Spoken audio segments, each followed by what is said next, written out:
Welcome, everyone. I am Robin Keogh, Executive Director of the Federal Employee Education and Assistance Fund, and I want to welcome you to week 3 of the Feds in Motion Challenge, which is an annual event supporting FIA's mission to empower federal and postal employees and their families to achieve their educational, financial, and career goals as they serve the American people. Thank you for joining us and for your support of the physical, mental, and financial health of federal families. Wellness Wednesdays give us time each week to focus more deeply on different aspects of wellness and to bring you information from experts who work, teach, and coach in the fields we're exploring. Today, I'm really excited because our topic is making the most of what you make.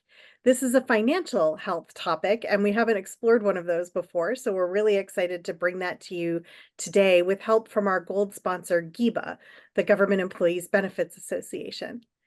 We really couldn't do what we do without all of our supporters, federal employees and corporate sponsors.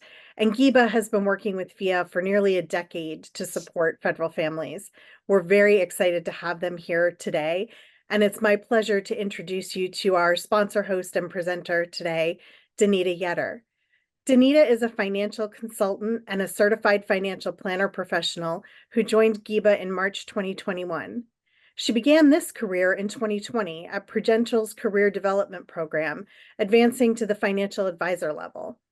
With a passion to help others who serve, Danita volunteered as a part-time caseworker at the Navy Marine Corps Relief Society from 2016 to 2019, offering financial counseling and emergency loan assistance. As a former speech language pathologist with 15 years of experience, Danita really understands the dynamics of families with special needs and the importance of planning for your life's journey.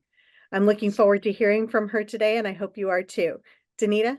Hi, thank you for having me here. It is a pleasure to be of service. So, yes, I am a financial advisor with GEBA, Government Employees Benefit Association, and today's topic is how to make the most of what you make. I'm absolutely excited to share this information. We believe at GEBA that financial education is the cornerstone of wealth development. It's also why I chose to be a financial advisor. And so today's session is chock full of information. Each of these slides have some links. There is a slide at the end that has all of the references in it. If you have further questions, feel free to reach out to us at GEBA or myself personally, Danita at GEBA.com. All right, a little bit about GEBA here. And we are a not-for-profit organization. We were founded by NSA back in 1957. We have a volunteer board of federal employees. We're 16,000 members strong, and membership is free when you enroll in a plan or a service. And how can we help you? Well, we provide personalized service. We have staff experts. There's no charge for a consultation. All of our staff hold designations that specialize in understanding your federal benefits. And we help you insure, plan, and invest for yourself. So today's agenda, we're going to talk about the current economic climate, understanding net worth, understanding credit scores, where your money goes, how to reduce discretionary spending, some basics, and how to make smarter choices, even starting today. All right. The best way to describe our current economic climate is cautiously optimistic with slow growth. And as you can see from this chart, it's really been a run. In the past 10 years, we've had the S&P up over 12%. Despite the 2022 recession. And we've got that magnificent 7, which are those large corporations in technology and innovation. Names you would know like Meta, Apple, Tesla, right? They really have been moving the majority of the S&P. And to be noted, they're up quite a bit, like 138% since 2023. So it begs the question, can that last forever? So some other thoughts. Americans' personal savings rate is down below its historical average. We have underemployment at 3.9%, and that's under what we normally have. Each pundit, if you listen to them, have their answer. And so again, that cautiously optimistic outlook is because of those two playing forces. If you're buying houses, you know that currently our houses are at historically high prices with climbing interest rates, and that impacts the ability for a first-time homeowner to purchase a home. Our inflation policy right now, the Fed is going to let inflation rate just drift a bit for the remainder of the year. That can always change, but that's their current guidance. And in 2025, we're looking at the end, what we call the sunset of a law that was passed in 2017 that's called the Tax Cuts and Jobs Act. And so we are in election year. So will that impact that expiration or extension of those marginal tax rates that we have currently? Let's talk about feds. The government employees right now are recovering from pay freezes and benefit increases. Looking to the left, look at the COLA from 2016 all the way down. You had 0% at 2016. However, health insurance increased at 6% in that year. And for the most part, it's been increasing 6% year over year. And so as those health increases, our COLAs have not been meeting that, even though we've had some recent increases in the COLA. There is some bipartisan legislation looking to increase that, but as of late, that has not passed. So let's focus on what we can control. And you can control things like your net worth, your credit score and credit health, how much you spend, how much you save, and how to make smarter choices going forward. All right, so net worth. What are you worth? Well, quite simply, it is what you own versus what you owe. So to do that, you just grab a personal balance sheet and show your family's assets and liabilities. So that's as simple as things like cash, CDs, valuable items like your home and your car. And liabilities are, all kinds of debt in any kind of form. Basically, you subtract your liabilities from your total assets and you have your net worth. So here's an example of one. And we do have a calculator at GEBA, but really it can be humbling to look at where your money goes. And so it helps you put a laser-like focus on personal finances. So let's take a look at credit scores. Most individuals have heard of that. And for those of you that are maybe new to this, credit score is something that directly affects your ability to get a credit card, a mortgage, an auto loan. It affects the rate of which you pay interest on those debt instruments, and it can even influence things like employment. So what's the definition? A credit score is simply a way for a lender to judge their risk of lending to you. And it's an algorithm of factors. It was created by Fair Isaac Corporation, better known as FICO. So FICO scores range from 350, they go all the way up to 850. Anything over 720 points is considered excellent credit. Anything lower than 620 reflects a credit risk to the lender. And so each one of these scores are created by Equifax, TransUnion, and Experian. And they each have their own, let's say, matrix of how they come up with that. For example, if you're looking for an auto loan lender will consider a score that reflects payment more so than another area.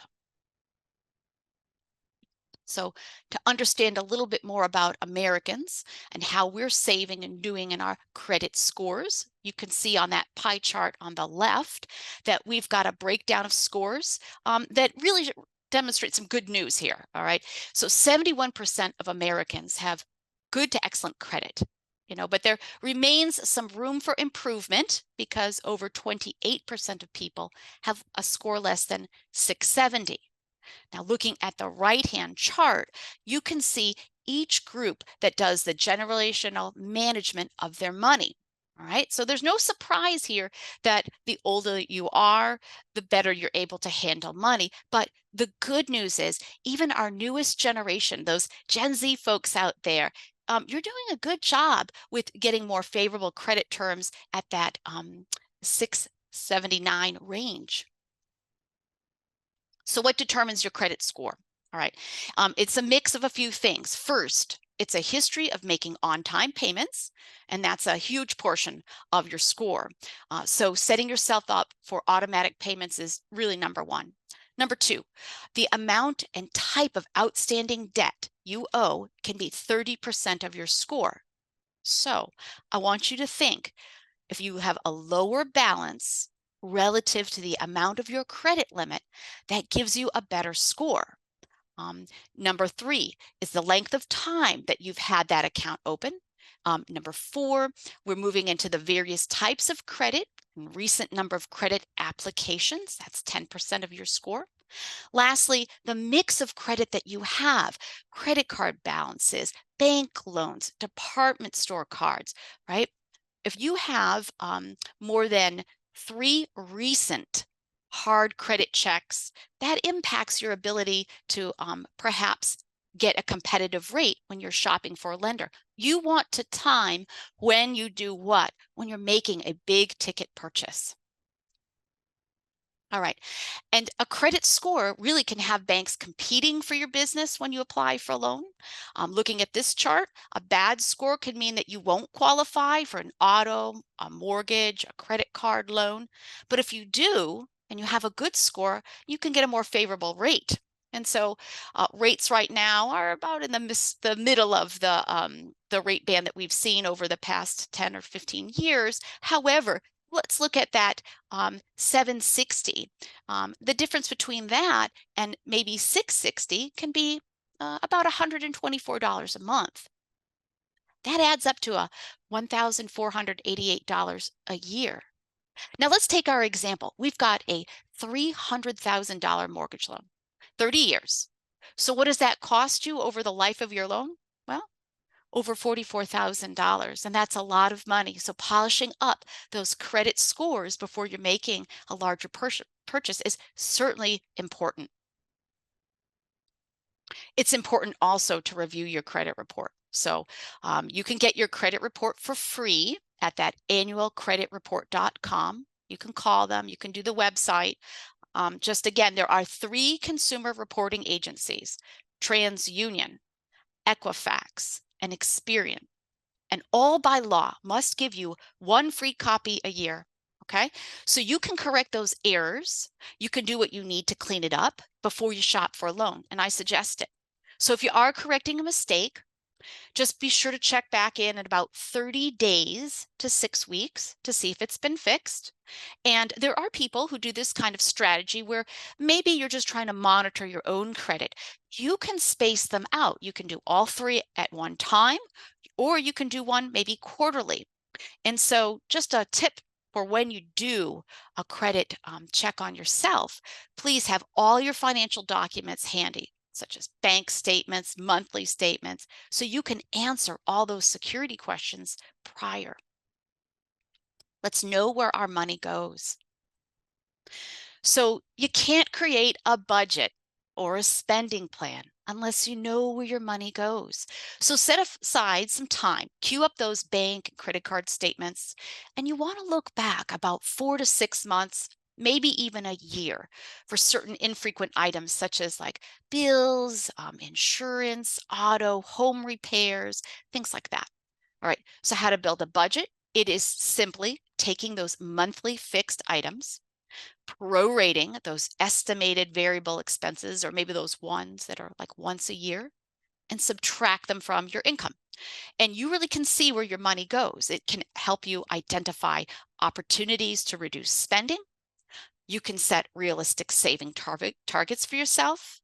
And you'll be surprised. It's like net worth. It can be eye-opening to see what you spend your money on.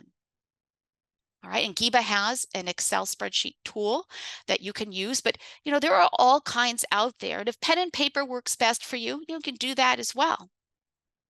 But there are apps, and they make tracking so much easier these days now. So just first and foremost, most banks, credit unions, they kind of have that as part of the banking experience. So that's a good place to start. But let's say you want to expand beyond that. You could use a screener like nerdwallet.com, see what is popular, maybe what works for you. But the key things you want when you're choosing to use these apps is it's got to have a budget component, checkbook management, and money skills. Okay, some of these have a modest fee. Some are pretty robust, like about $100 a year. But the point here is to take control of your spending. So just to highlight a few: You Need a Budget is great for beginners. What's special about it is it helps you prepare with allocated expenses, typical expenses, unexpected ones, helps you reduce debt. Another great one is Credit Karma. It used to be mint.com. It helps you categorize all of your purchases and shows you how much you're spending on gas, groceries, rent, restaurants. The third one is Empower. Empower used to be Personal Capital. What's great about them is they have budgeting, net worth, investment management platforms. You can look at all of that together, and then spending tracking. Quicken makes reports available for you, and Pocket Guard's good for a person who's a little bit more of a spender and wants to know how to maybe tweak those columns a little more. All right, so when we're setting up that budget, you want to put it into really three categories: need to have, nice to have, and unnecessary, right? Those things I just don't need, but boy, they're sure fun. So as you go through, you really want to keep these words here of wisdom on and top of mind, all right? People spend money they don't have on things they don't need to impress they don't even like. And it's easy to do, right? We all can get into that trap. But keeping a laser-like focus on that budget, understanding your net worth, tells you from your own personal experience what's meaningful to you. So what if you do get a little bit of extra money, such as a tax refund? What should you do with it first? Well, first things first, pay off debt. So concentrate on paying off the debt with the highest interest rate first. And that for most people is credit cards. So just even getting rid of high interest card or interest rate debt, it gives you an immediate investment on the short term for your money. Okay. Next is maybe car loans if it's substantial.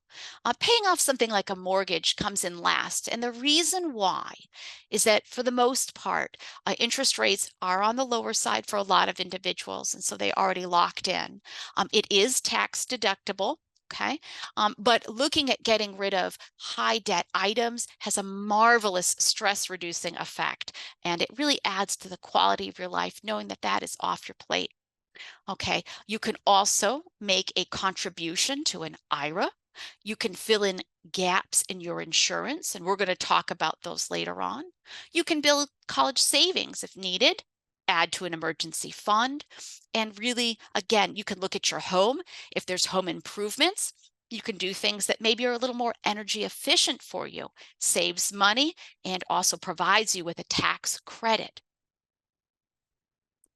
Looking at decreasing spending specifically in our home. Now, a lot of us grew up in smaller homes with a lot less stuff than we have right now. And so we see the trend now in real estate to move to smaller, but not exactly a tiny house. And so for some individuals, it does make sense to look at taking this large asset that they have and downsizing it in order to free up the value that is locked within it and that equity. Okay. And just another point, when we downsize or choose smaller, it costs us tens of thousands of dollars per year on mortgage payments, property taxes, home ground maintenance, right?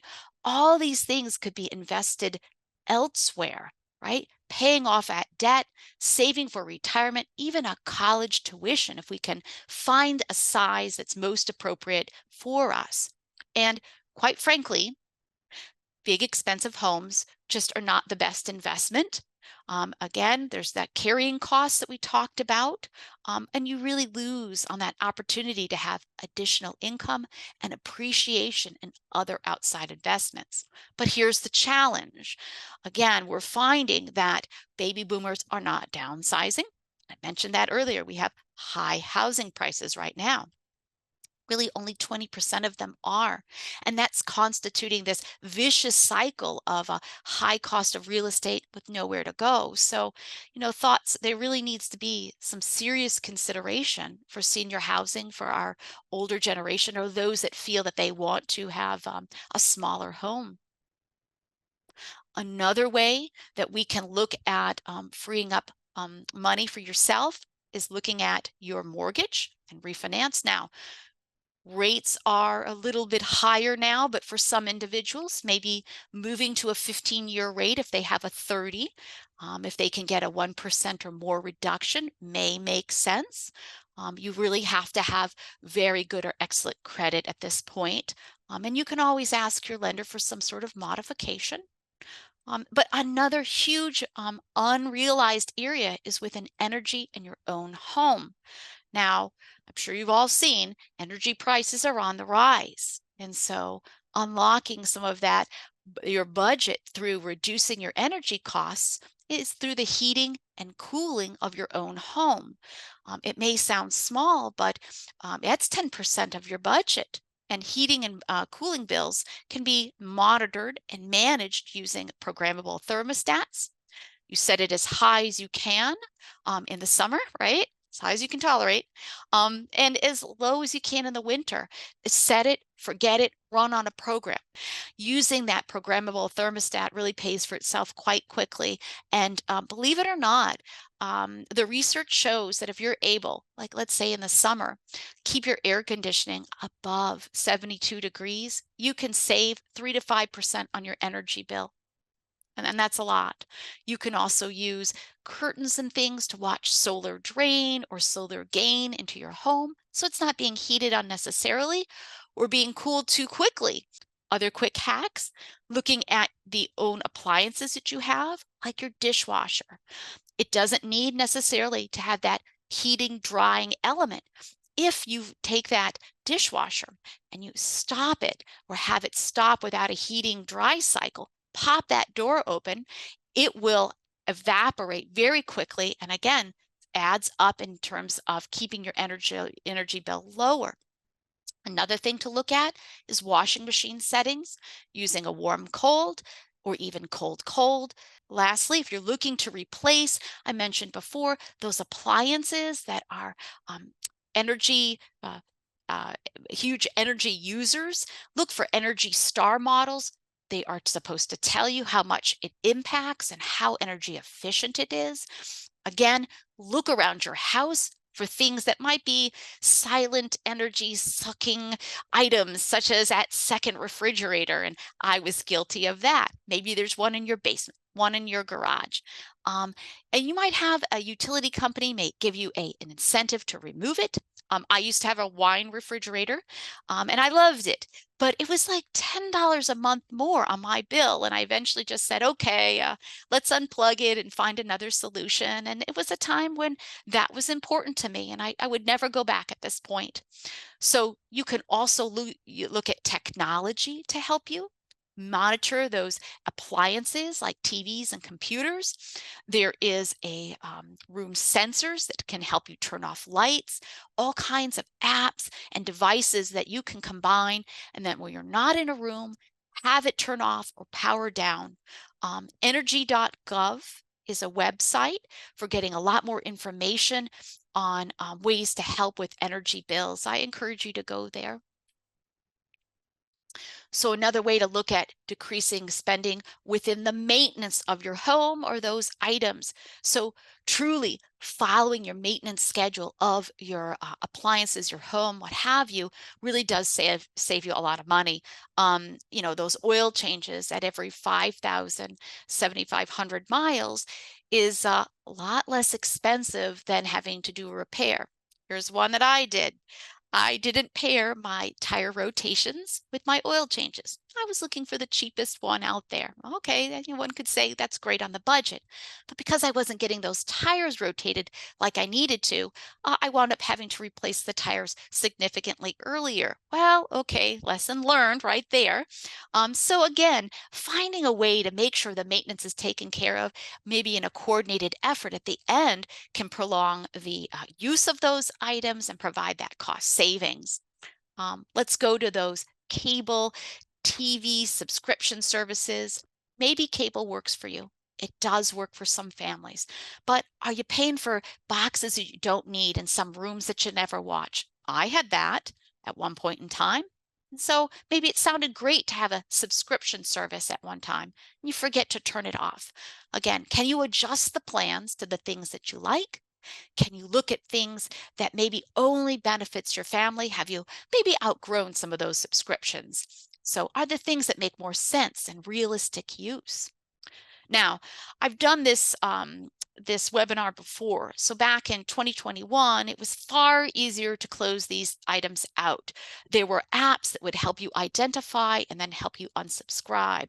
And what I've found now is that you really have to go manually through your phone, through the app stores, your bank account, even tablets, in order to really access that information and turn those off. There are two apps that are really helpful. They are fee services. You do have to see if it's appropriate for you because they offer other things as well. But Bobby for Apple phones and Android uses Rocket Mortgage. They will help you identify those subscription services if you paid for them on the phone, but they cannot unsubscribe for you. But at least it helps you know what's on there. Talking about that phone service again, does the plan fit your needs? Can you eliminate? Can you bundle with other family members? Is there something on there that you don't need? Again, another humbling story, and I bring it up because it happens to us all. Is there break fix protection on there you didn't realize that you signed up for? Happened to me. Get in there, understand those bills, and look for cost savings. Little bits add up. Again, something for maybe at different seasons of life. If you need a home phone, there is that voice over internet protocol right now that you can use. You can use that phone service. It's very inexpensive, great for those teens who maybe don't pick up their cell phone, great for that older generation if you just want another phone at home. You can shop for plans, you can compare, and it doesn't have to inflate your phone bill. Let's talk about insurance. Another area that you can find substantial savings is through your insurance. So you should shop your homeowner's insurance every few years. Your needs will change, rates do change. Ask for all of the discounts you can. Look at that deductible. Does it make sense to increase it if you can set those funds aside? So instead of have a 500, maybe go 1,000 or 1,500. Do have to have it earmarked. You do have to have it to the side. If you rent, don't forget about rental insurance. It's available, it's affordable. If you look at a homeowner and you do improvements and changes, notify your insurer about all the positive changes you've done. They will give you a discount on that new roof, that HVAC system. All right, take a good look at your property taxes. Take a good look at your shed and other things that might be on the property that might be, who knows, undervalued. It's important to shore those up. So that way, if there is a replacement, it's at the value it needs. Or in some homeowners, you have to ask for extra ones. For example, a sump pump isn't included. So really go through with your insurer, see what's most appropriate with them. Now, on to auto insurance. Again, it's like home insurance. Ask for those discounts. Consider the deductible. Consider the value of the car to be driven. And furthermore, if you haven't bundled your homeowners and your car together, you can get a multi-asset discount, and there really is substantial savings. Lastly, let's talk about umbrella insurance. And for those of you that may not know, umbrella insurance is also called personal excess liability insurance. And it begins where your home and auto ends. So that way, kind of like the umbrella, it covers you if there's an event that goes beyond the limits of your home or auto, and it protects you from those unexpected larger events. Usually you buy it in a year increment. It's usually affordable in different increments. Talk to your insurer, and there's a lot of plans out there. Let's talk about gas. It's been on the rise. So fast facts I've learned: by keeping your speed under 60 miles per hour, according to the Department of Energy, it really is the peak amount, the peak speed that you can drive to get the miles per hour to benefit for gasoline. So If you drive beyond that, and I've got a little bit of a lead foot myself, you pay an additional 24 cents per gallon for gas just by going beyond that. And that's because, right, there's the physics involved. At higher speeds, your car encounters more wind resistance. The tires meet more rolling resistance, and so therefore that friction eats up more gas. You can turn down the air conditioning, and looking at that in your car, this was all the rage last year, using that vent cycle. So it recircs, it cleans the air, cools the car quicker. You can reduce the AC within there, and it helps again keep that gas mileage definitely where you need it to be. So some people feel rolling down the windows helps. And studies show that if you're going above 50 miles per hour, it's just like the tires. It increases the wind resistance. It negates the value of the gain. So don't feel bad. Throw on that AC, hit the recirc, and keep it the temperature you need, and you're maximizing your gas.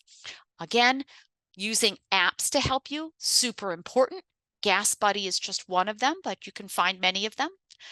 In particular, you can look a radius around you. And lastly, you can use warehouse clubs as well.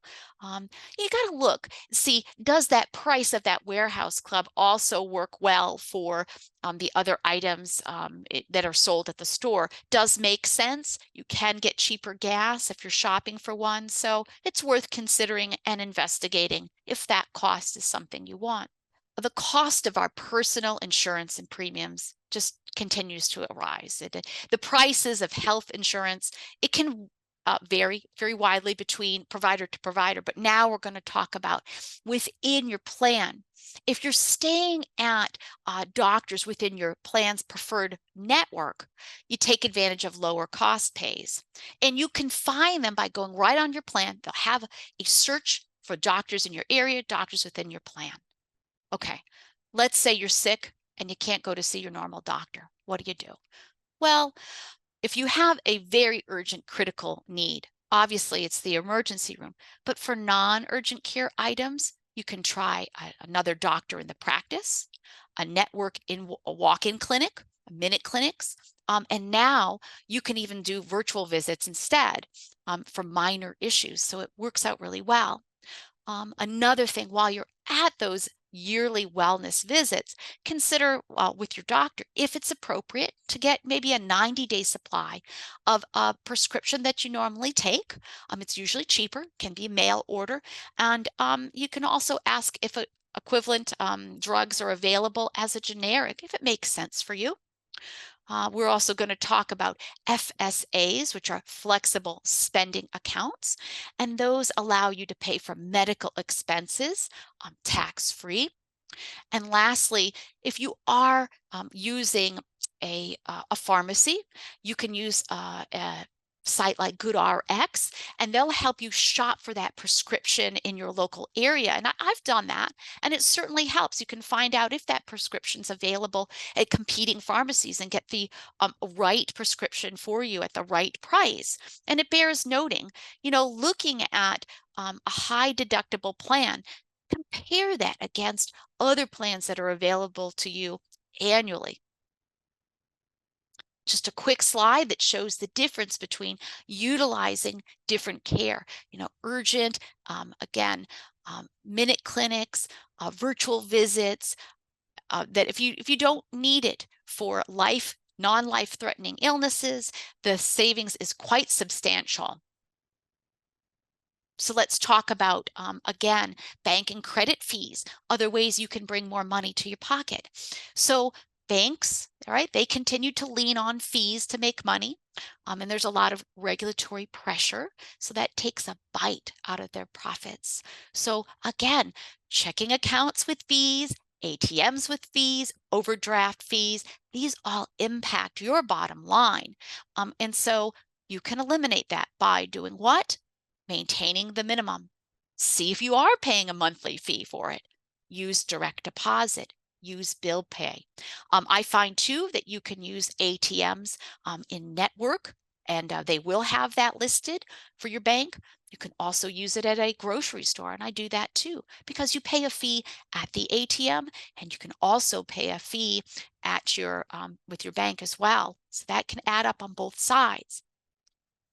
You can use credit cards to your advantage if you pay in full. It's like getting a short 30-day interest-free loans, but you do have to pay it off. Lots of credit cards offer rewards, cash rebates on their purchases.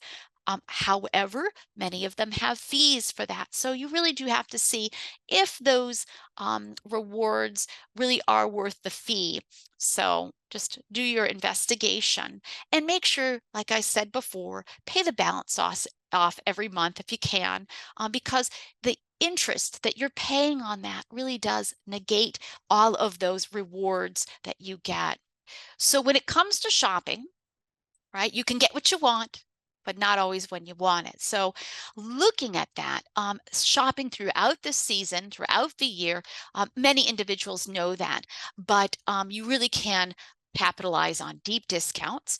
And again, you can use coupons, paper as well as digital, bargain apps such as Ibotta and Ebates, cashback options, promo codes, places like Retail Me Not, Capital One Shopping, Honey, they all have discounts if you're buying online.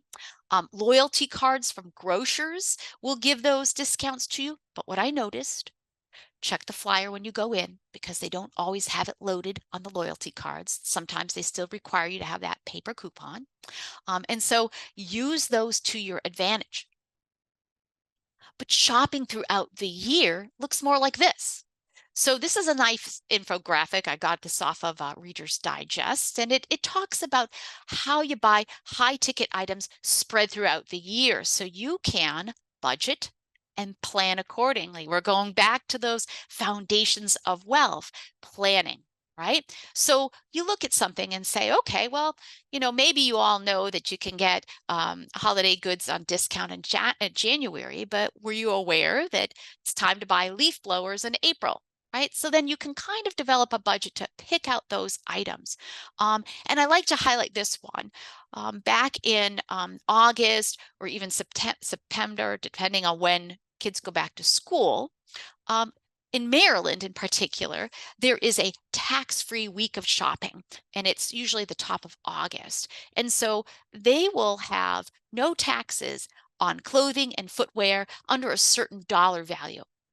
And when it comes to groceries, study that weekly circular, develop a meal plan, and make a list. Got to stick to it, right? Um, Warehouse clubs like Costco, Sam's Clubs, BJ's, they really help you in buying those high items in bulk. But really, again, do you need all three? I do know people who have a few just for certain reasons. I have one, but do the math. Does it make sense to you? And going back to meal planning, um, again, it was very popular to have meal subscription services at one point. Do your due diligence. Is it saving you time? Is it really saving you money? Maybe both. Looking at freezer meals, planning ahead. Can you do that and find a way to maybe have that get a cost savings right there?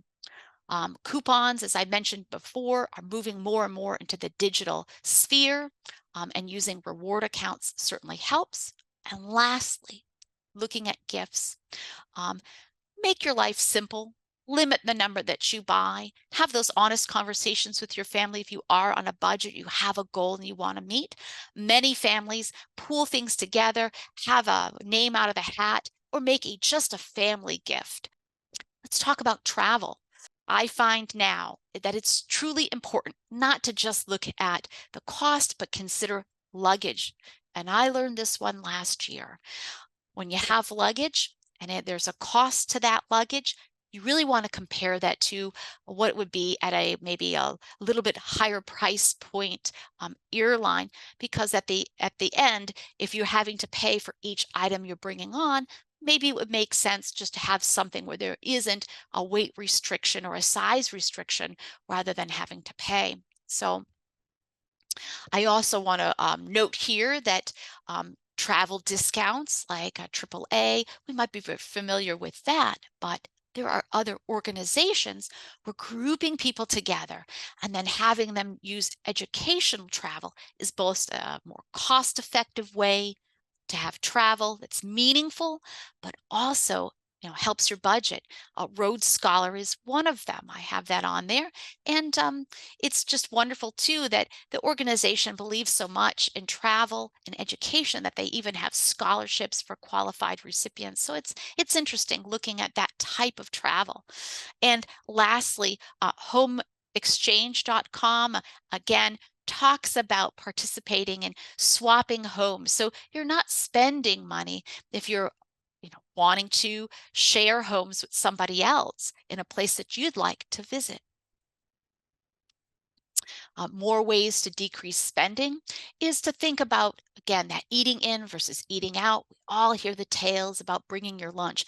But what I say is, you can find ways, right, to bring joy into your life and still have that. So, for example, maybe you pick like every Thursday is what I do. That's the date that I'm going to have my eat out lunch. And for my family, it's every Friday. It's always pizza or something else. But that way we can control that cost, plan for something that's meaningful. It doesn't have to be an all or nothing. Just looking back at expenses for children, childcare, you know, activities, birthdays, parties, and more. It goes on and on and on. Um, it's tempting, really, to overindulge in our children. And one of the life lessons that we can really teach our children is not just surviving, but really thriving with money in the world. And learning the value of a dollar is one of those lessons that we have the opportunity as parents to pass on. There was a recent study by the Journal of Consumer Affairs that found that young individuals aged 23 to 28, and really it was more the 23 year olds, that they really didn't have the understanding of basic economics and investing. And we pass those on through our families. We can have those with age appropriate conversations over time. Again, living frugally does not mean deprivation. You can use websites and services. I have them listed here, like Groupon and Living Social, or um, other ones listed that allow you to capitalize on discounts, but also stay within your budget. Lastly, get to know your local library. They are a treasure trove of free things and not just books. You can check out books, yes. You can get music. You can rent movies. You can get resume help. You can get tutoring. You can get job skills and classes either at discount or for free. And those librarians are such a wonderful resource that can assist you with any of that. And so go and join your local library if you haven't. Utilize their services. They just love helping you out. All right, let's talk about your wage and your earning statements. S- Sometimes we don't think about checking those. We just get paid and it looks okay, but really take time to double check your pay stub. Are you being paid correctly? Make sure those amounts are deducted correctly for your health and other coverages. And make sure that they're being deducted pre-tax if you're in an FSA.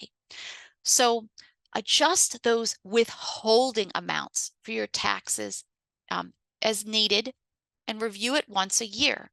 Are you leaving too much money in the government's hands? We all just did taxes. So a lot of people think, oh, this is like a forced savings for me. But if you think about it, you're unwittingly giving the government an interest-free loan each year by not adjusting withholdings if you're getting a very, very large tax return. Okay. And you aren't in control of your money. So you can't pick where it's kept. You can't invest it and you can't access it if you have an issue. And so, again, that's important. Just go to your HR department, submit a new W-4, and get that updated number of exemptions corrected. Or if you need to have more money withheld, do that too. The IRS offers a withholding calculator that helps you get that correct. So go on over to the IRS withholding calculators and they'll tell you, an estimate what that should be so you can plan. And lastly, as you are doing taxes, go back, reflect on what you just did. Do those line items, what you're saving for taxes. Does it make sense? And you can do it annually and see if your plan works next year. All right, back to those flexible spending accounts. I really hope that all of you are taking advantage of that if you're eligible. If you don't know what it is an account where you can contribute money from your salary before taxes are withheld. And then what you do is you have your eligible out-of-pocket healthcare expenses. You get reimbursed with the receipts from those expenses. And you can also do it for dependent care. Now, there are limits every year, but it's a great way to reduce your taxable income and, in effect, raise your take-home pay. So one is the healthcare flexible spending account, and that is $3,200 a year. That's the limit per person. Dependent care flexible spending accounts are $5K per household, not per child. So just remember that. You apply during open season. There is usually a minimum of about $100 annually to open. It does have a use it or lose it approach from January 1st all the way through December 31st. And you can carry only currently $640 if you re-enroll the next year. So if you don't use all the money and you have extra, you can roll it, but only $640. So for an example, how does this work? Let's say I go to the doctor and I pay $20 per pay for copay each time. I have a family, I go 3 times a year, okay? And I also have prescriptions that are about $100 a quarter. So I have known expenses of approximately $460. So I can take that and have that held in the FSA pre-tax, save, and then submit those receipts and get reimbursed. And going back to small changes and going back to family, small changes do add up. And thinking about that, and we think about our family, try to use that small change as an educational tool for your children. So if you had 3 jars, one for saving, one for kind of immediate spending, and one for charitable works, you can educate your children on the 3 types of ways to save, help them develop a plan with that small change that you have or allowances. And again, it's a visual example. And when enough accumulates, then they can put it in a savings account. But children need that. They need to see that they can too be goal-based, they can reap the rewards, and they can understand it because it's very visual for them and it adds up quickly. So it's a wonderful way to use change in education. All right, now what do you do if you've got found money? Well, found money is money that you weren't expecting. So what do you do with that? So we touched upon the ways to put that money to work. Again, make sure you're appropriately insured in all areas of your life. That's a disability, auto, home, renters. Pay down debt.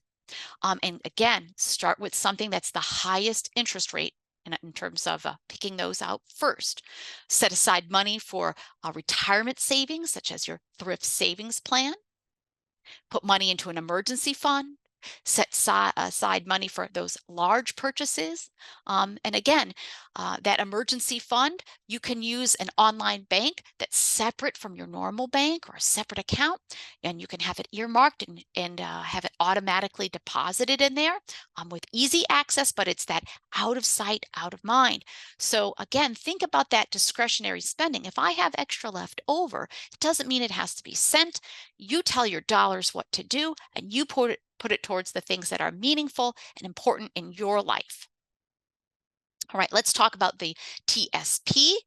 And let's talk about match. Now, we have entire seminars on this, but I just want to highlight if you have the ability to put in something in your TSP, how the matching works. So if you look there, there's a zero. If you put in nothing, but you have the account open, there is an automatic contribution based on your salary, and your total contribution is just 1%. But let's say you're able to put in 5%. Your automatic contribution is 1% and your matching is 4% with your agency. So whoever you work for. And so that total contribution is 10%. You put in 5, but you got 10. So it really makes sense if you can give 5% throughout the year and budget that in with your payroll to be able to get that full match. If you can't, even look at 3%. The total contribution for you could be 7%, and that's wonderful savings for you. So, and that's not bad. Let's talk a little more about the insurance. Again, looking at your health insurance, make sure you're making the most of those annual checkups and visits, and take the time to understand what the costs are in your areas. Um, Again, look at your carve out benefits, such as dental and vision. Does it make sense that you're using it? Oftentimes, these carve out plans limit who you can go to. So look at who you can go to and see if where they send you, if it really is of value for you. Your vision and plan might only give you a fraction of that cost. And so, again, shop around. And when you have open season every year, about November-ish, that's a good time to take a look. Lastly, long-term disability protects against the unforeseen circumstances of a disability. And so 1 in 4 20-year-olds have a chance of becoming disabled sometime before they retire. And the research shows that that disabling event can go up to about 34 months. That's a really long time. And so it's time to take a look at how that works for you within the federal government, or if you need other plans to supplement that as like a paycheck protector. You can shop around, see if it makes sense, but it's another type of insurance that helps you in those unforeseen circumstances. Life insurance, it protects your family against the loss of an earning ability caused by death. And very simply, term insurance comes in fixed periods, 10, 20, 30 years. It covers for a specific need, finite time, and it's usually used for covering liabilities like a mortgage or care for a child. It's very cost effective than permanent insurance. The other type is permanent insurance, and that one's to last your whole life. It guarantees a payout to your heirs, but it costs significantly more. Why? It creates a cash value. That cash value, in essence, helps to pay for premiums as the cost of insurance gets higher as you're older. So, in essence, it creates level premiums, supplementing your whole life. And so, oftentimes, people use that for legacy planning. Children with special needs, maybe a survivor benefit plan. Again, it costs more, lasts your whole life, and there's a certain reason why you might use it versus term. Long-term care insurance is another insurance to put into a budget, and that is for an insurance in the event that you suffer a prolonged physical illness, like a disability or cognitive impairment. All right. It's designed to help pay for that, for daily living, home care, respite care, hospice care in those events. And why? Because oftentimes in those events, the family members have to pick up the care on that. So that eases the financial responsibility and provides an easier transition for those family members and avoid a financial hardship. So right now, the long-term insurance program has paused through the federal government. Let's talk about responsible credit use. So it's very hard to eliminate debt entirely. Okay. But it's important to know that FICO score and monitor those reports. Make sure you qualify for the best rate that you can should you need debt. So when we look at debt and we look at for a mortgage point of view, you really should have that limited to 28% of your monthly net income.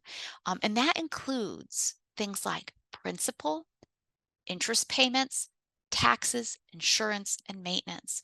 And again, you want to know that FICO score and monitor it for your protection. So looking at saving and that emergency savings I was talking about, 3 to 9 months worth of living expenses set aside in like a money market or a similar type of account that can be liquidated on a very short notice in case you have to deal with the unexpected. The amount that you keep in that emergency fund really depends on the size of your family, what type of debt you have, and having that substantial emergency savings, again, is a foundational piece of having wealth for yourself because then you don't have to borrow at unfavorable rates in the event that you have a crisis or a need. Again, you can also set up other types of accounts for education, home, um, and travel. So the goal really is to set it and forget it so you don't overspend. You can set up automatic payments, such as in a credit card, and can help you with making those payments on time for a specific date. I want to talk about two apps of interest. One is Acorns and the other is Capital. And they have savings goals based on behavioral economics. Okay. And they use this something called dollar cost averaging, putting a little bit of money in over time. Now, Capital lets you set maybe rules to automate your savings. And you can set it up where you spend some money and it rounds up that spare change and puts it into a bank account that's a FDIC insured or an investment account. In order to use a service like that, you would need to hook into your checking account, and then you can use it to fund various goals. Capital allows you to transfer those funds that you spend less in an area. So it helps you move money into areas that you've budgeted for to meet other expenses that or goals that you have. It's very ideal. There is a fee for these services. You have to do your due diligence and see if it meets your needs. But it's a nice platform. Acorns is also another one, but it's different. It does also round up that spare change when you make a purchase, but it is an investing platform. That means those funds move to a portfolio based on your risk tolerance. It could be conservative, it could be more aggressive, and it puts it in a series of exchange traded funds. And so it does have a fee. Use your due diligence. And again, money can't just be removed in a day's notice because it takes a few days to trade. Now, for anything that's put in an investment portfolio, your savings are market subject to those market forces. And you've all heard past performance does not equal future results. Well, that's because you have it in the market. And so if there is a dip in that area where you've allocated money, it's going to reflect that. Any investment account that's like that is not FDIC insured, can lose value, and it can take a few days to withdraw money from that account. However, there is value in it, and I did want to bring those forth because there are individuals that may benefit from that. Do your due diligence and see if it works for you. Let's talk about any more discretionary spending. It's not about deprivation, really. It's about making meaning with your money and things that matter most. Spending only after you've reviewed what your revenue is, your expenses, know if you're able to afford an expenditure based on all of those things that are important to you. Pick a limit. $100, 150, maybe you wait 24 hours. Maybe that's the conversational price point that you have with your partner. don't get lured into spending money on things that they seem like a really good deal at the time. And then it's really just not a bargain if you wouldn't have bought it anyway.